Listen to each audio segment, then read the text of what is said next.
Prvi izbor Poslovni avto leta smo organizirali daljnega leta 2006, torej v časih, ko smo bili še mladi in brez sivine v laseh. Prvi pal je bil pridružen dogodku FMC oziroma Finance Management Club. Z njim smo avtomobilski izbor zapeljali v novo smer, s transparentnim ocenjevanjem novinarske žirije, bralcev in žirije slovenskih direktorjev. Janja Božič-Marolt je bila članica žirije v prvem pal, ponovno je bila z nami tudi letos in je članica naše žirije z najdaljšim stažem.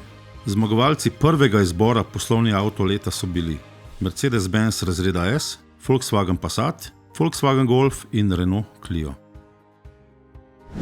Leto kasneje pal postane samostojen. Dogodek se odvija v čudovitem okolju posestva Pule Jožeta Anderliča. Menedžerski avto je postal BMW serije 5.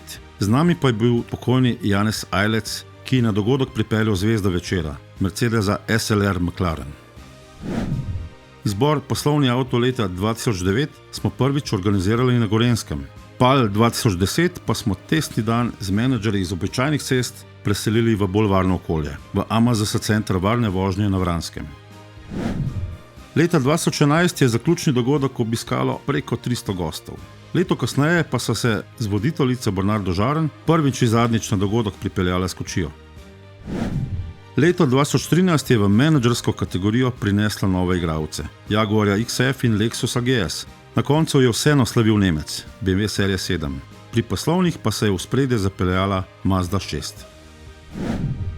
V poslovnem avtu leta 2015 je dizelska tehnika dosegla vrhunec. Obeležili smo jo z edinstvenim Volkswagenom XL1 s porabo le 1 liter na 100 km.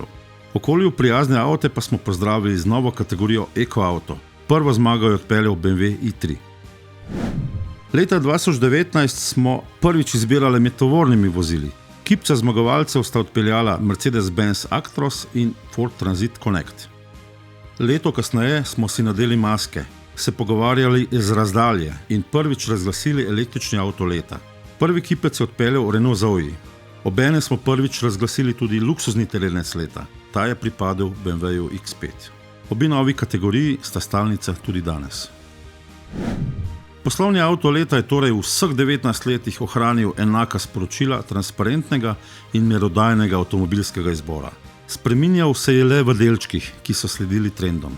Ves čas pa so nas na poti spremljali zvesti partnerji. Generali zavarovalnica kot glavni pokrovitelj, AMZS center varne vožnje za izvedbo varnega ocenjevanja menedžerske žirije, ALD Automotive oziroma danes Avens ter Avantcar za transparentno vrednotenje stroškov avtomobilov in seveda deževno vreme, ki je pal skoraj vsako leto zapored dodalo občutek drame. Naša stalnica ste tudi vi, naši dragi gosti.